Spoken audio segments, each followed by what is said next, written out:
Yeah, good morning. This is Bang Bang Rail. Yeah, years ago, used to go on a bit of work, maybe on 20 grand, 30 grand, and after a while, we're going to get nicked. It goes without saying, after a while, you're going to get nicked, yeah? You get nicked, you maybe put a bit of money away. If you're married, got kids, if you're with a girlfriend, you don't really save no money because all your money goes, you know what I mean? You just spend it, that's a part of doing the robberies, yeah? You just spend it, you get the ones that are a bit together, a bit clever, get a business bet. They could even lose that business with the confiscation orders. But not so much in my days because confiscation orders wasn't about. The other was just come in and nick all your money and just didn't even say that they nicked the money. Do you know what I mean? Just took it, yeah? Just took it and that was it. Anyway, so I'm just talking about the money that you used to earn in prison.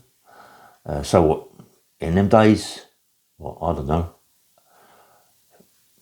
a pound? Not even, no, it wouldn't even be a pound because a pound was a fortune in them days. What, 10 shillings? Even 5 shillings? Even 3 shillings? Say 3 shillings a week. 3 shillings a week. 3 shillings is what now? I don't know, 20p, 30p, I don't know, something like that. 3 shillings a week. And you're earning that now for seems ages. And when you get to your big prison, you get a job. You might even get a job in the remand prison or in your allocation prison, yeah? Allocating prison. So you might go and earn what? I don't know, 5 shillings, 5 bob a week, 10 shillings a week if you're lucky.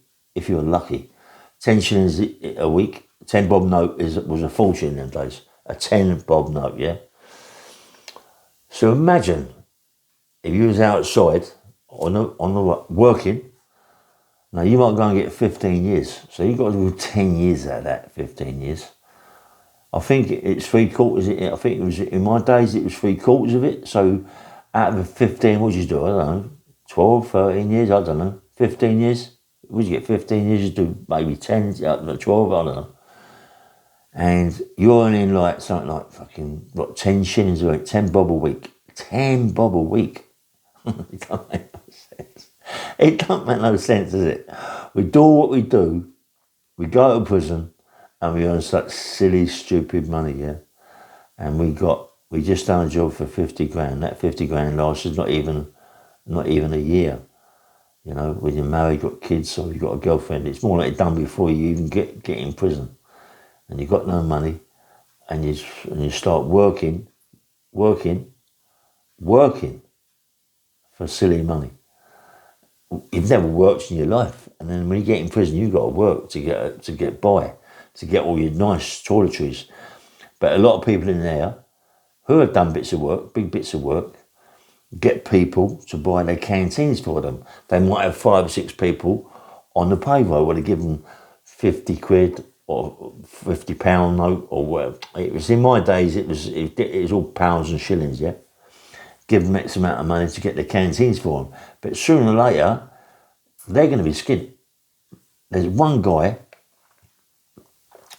that I was away with, a guy called Peter Colson. Peter Colson got done for the Bank of America. Very rich. They'd done a big bit of work where he come to absolute fortunes. Yeah, no one really knows what he come to. Well, they've done all the safes inside, all the security boxes inside. A couple of fortune. And Peter Colson, he must have done, I don't know, £1 million whilst in prison. He'd done fortunes. He might have even done the money that he had outside. You know what I mean? Honestly, he lived like a king, but he was such a nice guy. He's a good-hearted guy. You know what I mean? Really good. If you had nothing, he would buy you things. You know what I mean? Clothes, socks, shoes, boots, whatever you needed, he would buy you that sort of thing. And he didn't like to see anybody without any canteens. And if he cooked if he was on a food boat and he was cooking, which is always he was cooking, he would give someone else a bit of that food. Big art, mate, but must have done fortunes in prisons. That is the trouble. When you get put away for a big bit of bird, the money that you've got, you spend, and then you're surviving for the next 9 years on your payroll, what they give you in prison, and the people you meet, the people who are giving you bits and pieces. It's mad. It's mad.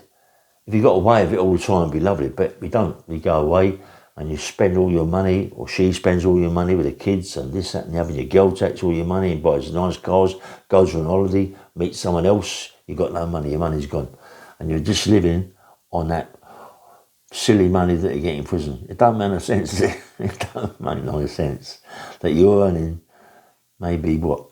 Just say, let's talk about, say you're earning 10 bob a week.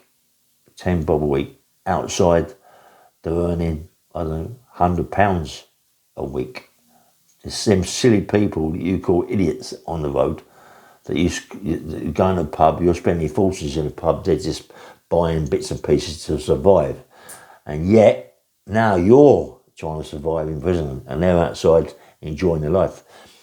I didn't like the fact that I've got to get up early in the morning at 6 o'clock, go to work, come back 6 o'clock, and then get a shower, wash, and then have a bit of dinner, watch a bit of telly, go to bed. I didn't want that in my life. Yeah. I've seen it with my mum. I've seen my mum have 3 or 4 jobs, hard to survive. Never have a holiday. I had plenty of holidays, I had some nice places, but you lose it. You get big confiscation orders, they take all your money, everything goes, you're in prison, you've got to do 10 years. I've done 10 years at my IPP, I'm still doing it now. All that money that you earn, it's gone. You might not have even got no money, and you're living on prison money. It's mad, mate. It's mad. It's just crazy the way life is, and everybody's in prison the same. Today, there's certain people in prison today that are earning more money in prison than they could out on the road. You know, selling drugs, they're earning fortunes in there. You know, some are earning proper money, mate. Some of them come out millionaires. I'm telling you, they're doing big bits of bird when they're doing like 15, 20 years, and they're getting things over the wall, or it's coming in by drones and all that. They're earning fortunes, mate. They're getting fortunes. I mean, you know, you listen to some of these podcasts and the people that have been in there and do that sort of thing in prison, only fortunes, mate. They're only fortunes, you know. And you listen to Lewis, I think it's not Lewis Carter is his name. You listen to his podcasts about even tobacco in prison, 250 quid for an ounce of tobacco. 250 quid for an ounce of tobacco. It's mad. And it's crazy. And that's what it's about, prison, in nowadays, yeah? They're earning fortunes. People are getting them sort of things in, earning absolute fortunes. You know, they go and get a 10 stretch and come out a millionaire. But in my days, you go and get a 10 stretch, mate, 15 stretch, you come out skint.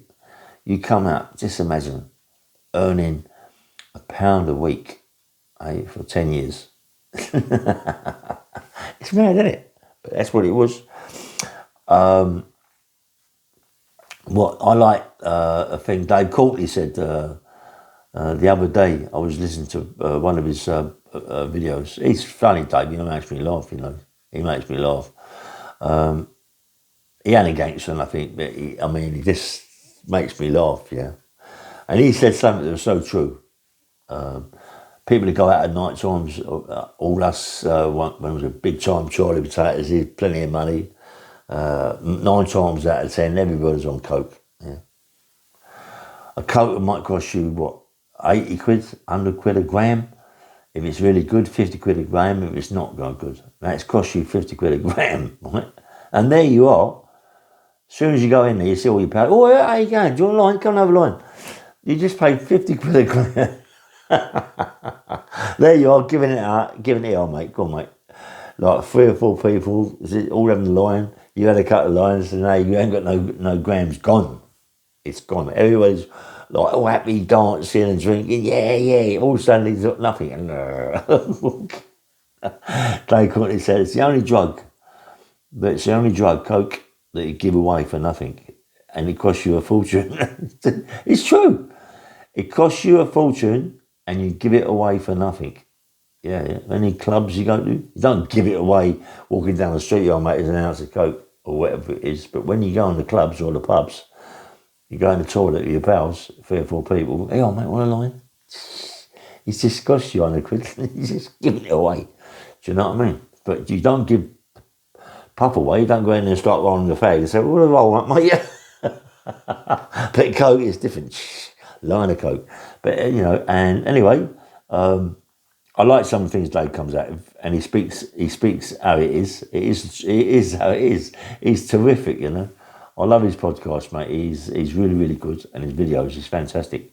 But just talking about people in prisons we're all the same. We go in prisons, mate, with lots of money, and it's gone. In no time at all, it's spent. And then we've got to live on that silly, whatever money you get per week. Everyone is looking for a good job. Work on the gardens, you know what I mean? Work on the works, work in reception, work on governor's mess. So you get this in, you get that in. People work on reception, get clothes sent in, and watches and rings sent in, and they can get it to people and get their little bit of canteen and their little bit of money. It's mad, mate. But that's life. Prison life is the same out here. It's the same out here, but it's a really smaller version in prison, yeah. But people have got to realise that when you go away, mate, if you're going to go away for a long time, remember you've got to survive in prison, and remember the hardest part of surviving is this: your life in prison. You got to be strong, mate. You got to be strong. You got to be able to look after yourself, yeah. You got to be cunning, mate. Because if you ain't, people will take advantage of you and take everything you got, which is more like you ain't got nothing at all, but they'll take it from you. 9 times out of 10, they even take your body from you. You know what I mean? Yeah, and and the hardest part of getting out of prison is getting out in one piece. Remember that, getting out in one piece, surviving. You go in prison. I thought, listen, I've seen so many people in there, mate, with nothing. Well, we ain't got nothing really. We go in prison, as I said, we've got quite a bit of money, and then it's gone. We give it away like nitty gritty. We give it away like cocaine. We're just going to give it away, and then all of a sudden you've got nothing, and no one wants to give you anything. There are people, when I was in Maidstone prison, Pat Adams, yeah, he gave me lots of things. Pat, he's a diamond. He looked after me, give me come down and give me a dinner and all this, that and the other, and food and bits and pieces. I survived dinner. I survived big time, but it still don't matter. You know what I mean? It still don't matter. You're only living on what they got, what you're getting in prison because you got a good job. You might go and get a £10 a week. You know what I mean? Come on, it's mad. It's mad, yeah. And you come out of prison and you think, I've got nothing, mate. I've got nothing. But remember, when you was in prison, you was earning £10 a week. Even out on the road, the government will pay you, £100 a week. You know what I mean? It's mad. And yet you can't survive. But you can survive in prison. It's fucking crazy. Anyway, this is Bang Bang Rail, just a little video. Please like and subscribe. And I'll get some nice ones going. I'm going to try and go this week to bits of work that I've done that I would be nicked for, and I'm going to put it on my video and let people see how it went and what I've done wrong and all this, that and the other, yeah? And give me your comments on this, let me know what you say, yeah? Bye-bye.